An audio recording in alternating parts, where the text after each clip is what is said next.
Southeast Radio's Business Matters with Carl Fitzpatrick. Southeast Radio. Well, on the 4th of February 2012, Southeast Radio's flagship business programme hit the airwaves for the very first time. After 10 years and 1,500 interviews later, I'm delighted and honoured to still be presenting Business Matters. A special word of thanks is needed for the management of Southeast Radio for taking a punt on the show 10 years ago and for their unwavering support for Business Matters ever since. I'd also like to thank the producer of Business Matters, Noel Doyle, who has been with me on this journey from the very beginning.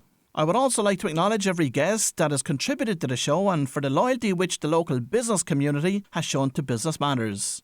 And finally, to our listeners, quite simply, without you, there would be no show. So a heartfelt thank you to you. Now let's celebrate our 10th birthday in style. My first guest is a Wexford icon who, aside from masterminding Wexford's long-awaited All-Ireland hurling title in 1996, has carved out a reputation as one of the county's most successful and revered entrepreneurs. Liam Griffin. Liam, we're delighted that you could join us to celebrate 10 years of Business Matters. No problem, Carl. Glad to be here. I think it might have been on your first programme or thereabouts.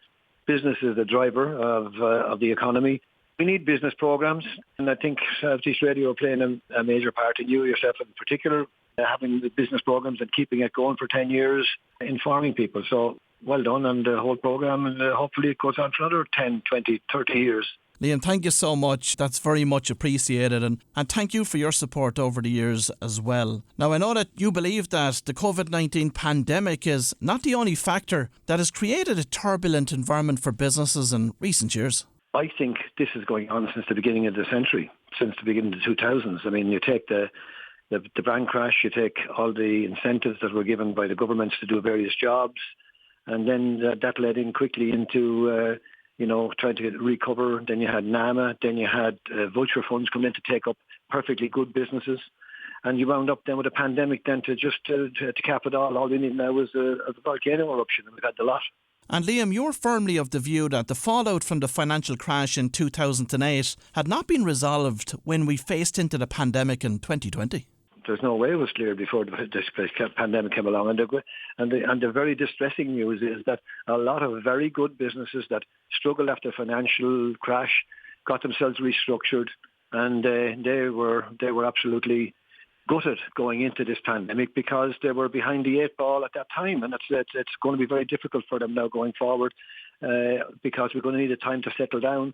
And settling down with governments and settling down with economics is a very slow and long, arduous road. I consider that our business has been fighting with our backs to the wall since 2004 when PIAB was undermined completely by the legal profession. And on the topic of insurance, some reform has been achieved, but the government has been accused recently of hitting the brakes on the reform programme. What are your thoughts on this? We have PIAB, or PIAB, or whatever people want to call it. That's very, very, very important now because that was brought in 2004 because of all the fraudulent claims that were going in on top of various businesses. So this was brought in, and it was very quickly undermined by legal challenges. And that's going on again, even though this is a new iteration of PIAB. And in that one, it has a book of quantum. But I would say, even though the book of quantum is done, it's still way higher than our nearest neighbours, Britain.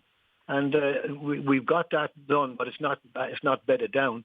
And what happened in the meantime, we've got new legislation coming in now with employee legislation in terms of workplace injuries and their own homes and the business is paying for that, and that's still out in the air. So we have a lot of problems in relation to the PIAB situation. The duty of care, which is public liability, that's not been worked on. There's no progress since July of 2021. And the judicial guidelines, there were 66 identified actions that we needed to take as part of the Judicial Council bill, and there are 34 actions still to be looked at. So we're in a very, very dangerous place because those things they're not getting proper work. And the last thing is the availability of claims database. The findings of the European Commission on the owned and controlled database by Insurance Ireland suggested that the database should be taken into state control through PIAB and made available to all comers in the insurance industry. And you also feel that when it comes to business, that the government prioritises foreign direct investment over homegrown SMEs. The foreign direct investment, that whole growth of that is to be welcomed. It's great. It's terrific. But we can't then hold the people of Ireland who are running businesses as prisoners within their own state because they can't move out. We bend over backwards, but we need to look at the balance between what the advantages are for foreign direct investment, which I fully support, versus the advantage for business in Ireland. Business in Ireland, for example, you take it from the paying of rates for building, for when you're going to build. What happens when you're going to build? You get a levy. What happens then if you want services? You get a further levy. And all of that, again, needs to be looked at to balance it off because the balance is out of sync. And of course the government, if Leo Varadkar was on her this morning, he would say that the local enterprise offices and the leader groups and Enterprise Ireland are doing a great job in supporting SMEs. How would you respond to that? Yeah, there may be in certain areas, but a great job is a great job. How does it compare with international standards? That's the first thing. And obviously at the start we worked off a system of low corporate taxes for foreign investment and for grant aid and for rates release and all sorts of stuff like that. But that wasn't available to the local established business because that business was already established, so they didn't get that. But there is good supports. I have to say, there are good supports. There absolutely are good supports. And so there should be good supports. But it's just that you need a better balance between the two, and that needs to be examined. So what you really need is a root and branch review after the pandemic, because if ever there was a time to do a root and branch review in the last 100 years, this is it.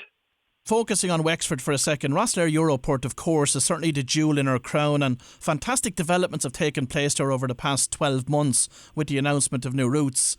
Cargo is up 50% there, but what more needs to be done, in your opinion, for the port to fully utilise its potential?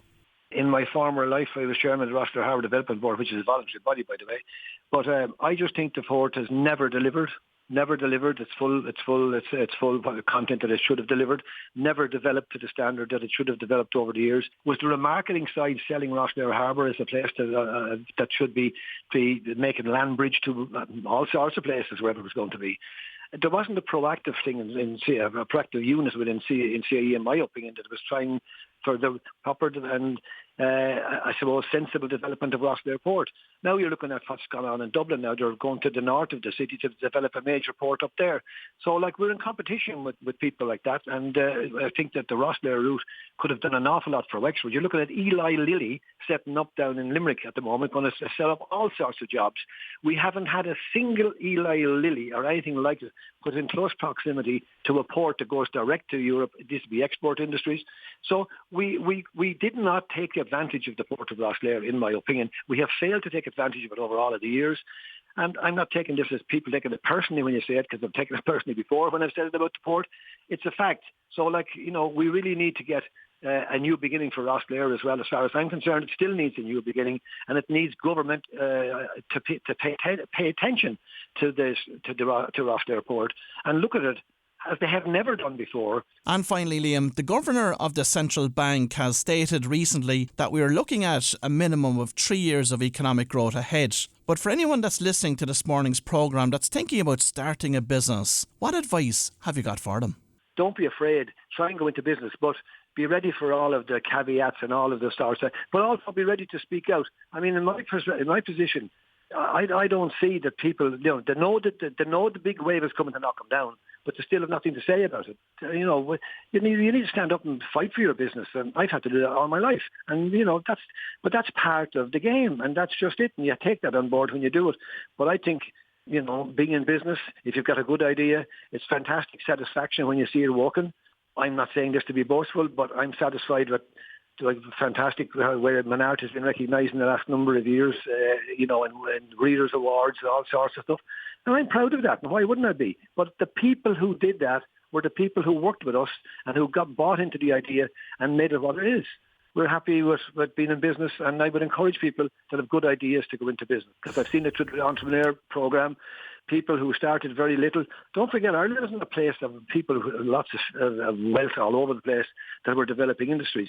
A lot of people in Ireland come from very, very, very modest backgrounds that have developed great businesses in Ireland. And I know myself from dealing with the Entrepreneur of the Year program, that 99% of them come from that. So They were good people, decent people who got up off their backside and made it happen. And they had the ideas and they were able to make it happen. And I think that's so important for Ireland going into the future, because the foreign direct investments will not sustain the entire economy. And we wouldn't want it to sustain the entire economy. We want our own people to develop their own business ideas and come forward and stand up and be counted. And I'm sure they will. Well, if you've just tuned in, that was Liam Griffin, renowned entrepreneur, and I would like to thank Liam for sharing his candid views with us this morning. Southeast Radio's Business Matters with Carl Fitzpatrick. South